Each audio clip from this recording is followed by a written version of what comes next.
Bunda semua, Anita sebagai penyandang apa hipertiroid kabar 1. teman-teman semuanya? Siapa aja yang masih mengikuti akun Bunda Anita penyintas tiroid. Ketemu lagi kita di sini di TikTok, di mana lagi? YouTube. Cukup lama juga ya istirahat. Oke, dan ya hari ini aku coba lagi untuk cerita, dan season kali ini adalah aku menceritakan pengalamanku pribadi. Gimana sih rasanya sakit hipertiroid itu, seperti apa sih? Lalu kiat-kiatnya Bunda Anita kenapa bisa dapat remisi ya dari dokter.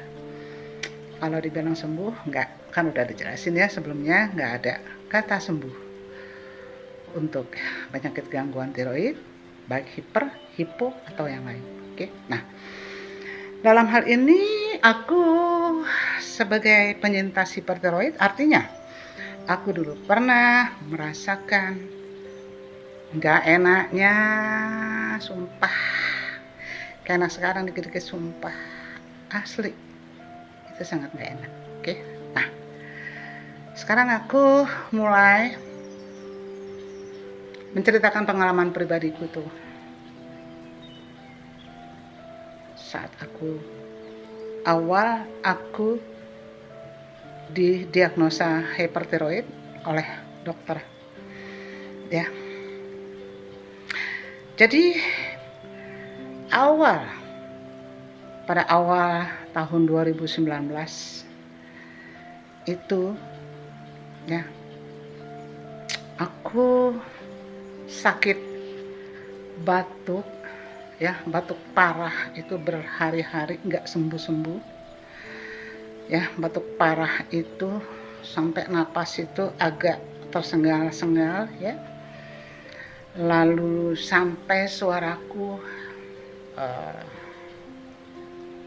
serak, bahkan cenderung mengecil. Kalau dibilang hilang, bukan ya, jadi kecil banget sampai aku susah nafas. Untuk menelan ludah sendiri pun sangat sulit, sehingga di leherku ini seperti slem atau reak ya, atau ludah itu ngumpul di tenggorokan. Mau ditelan susah, nggak bisa, mau dibuang nggak bisa ya, sehingga berakibat juga ke napas pastinya ya. Untuk bicara pun aneh, aku bicara tapi suara itu nggak keluar, kalaupun keluar pun sangat lirih ya, sampai seperti suaraku itu tenggelam di dalam mulutku sendiri, dan seperti kayak itu dia tuh mental ke kupingku, ke telingaku gitu ya. Jadi agak susah memang menjelaskan gimana rasanya ya, tapi itulah, seperti itu yang aku rasakan. Dan aku tidak sadar kalau badanku ini dulu itu susut ya, drastis, berat badanku turun drastis. Nah saat itu anak gadisku saat itu belum menikah ya. Kalau sekarang anak gadisku sudah menikah dan alhamdulillah juga sudah punya anak, artinya aku sudah punya cucu ya. Oh, luar biasa. Nah, jadi pada saat itu anak gadisku yang ngeh kalau ini mamanya kok kurus gitulah. Jadi kita lagi tiduran, lalu anakku tiba-tiba, dan dia juga dengar sih, tahu ya aku batuk. Lalu anakku tanya, mama kok kurus banget sih gitu. Kurus? Enggak, biasa aja, mama nggak rasa kok ya. Tapi dia lihat juga aku, cara aku ngomong pun juga udah agak susah karena suaraku kecil banget ya. Bohong ini, udah mama nggak mungkin, mama nggak tahu karena mama nggak perhatiin badan mama, aku yang tahu gitu loh. Aku tahu banget betis mama itu gede loh, sekarang tuh kecil. Paksa deh buka ya, buka aib. Kalau kalau betis gue itu gede. Untuk kalian nggak lihat ya, kalian hanya lihat pas foto setengah badan. Jadi nggak tahu tuh ya betis gue yang aduhai itu ya. Jadi saat itu juga aku tetap menyangkal aku nggak kurus, tapi aku udah mulai melemah ya.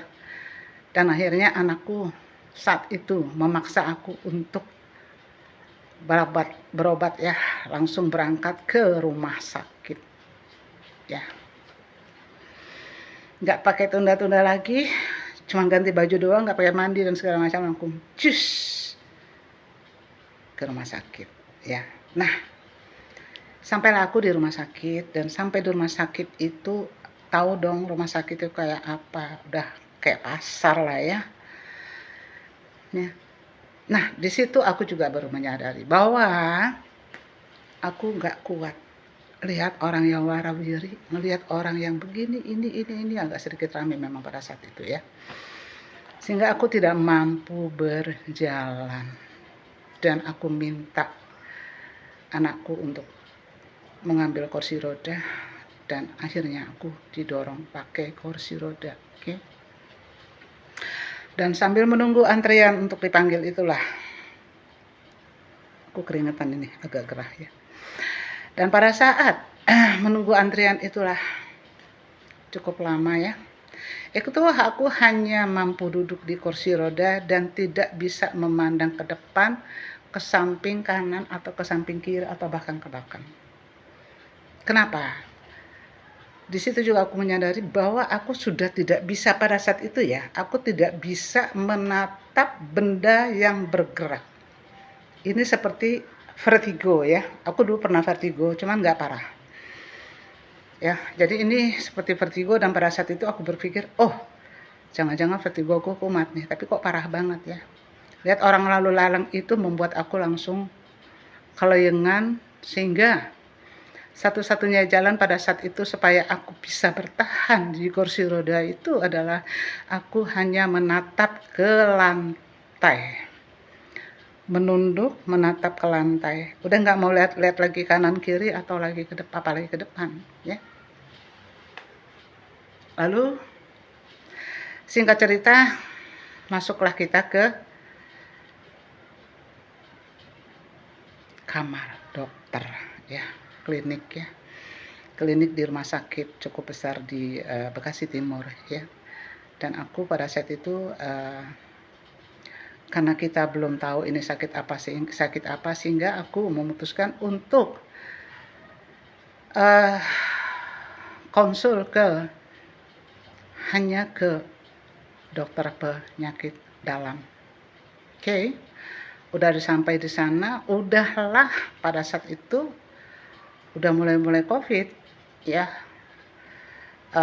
Karena itu aku itu Maret 2019 ya, kayaknya udah mulai COVID, karena pada saat itu dokter udah pakainya, dokter itu udah pada saat itu udah kayak pakaian astronot, semuanya serba tertutup, bermasker, pakai helm dan segala macam. Oke.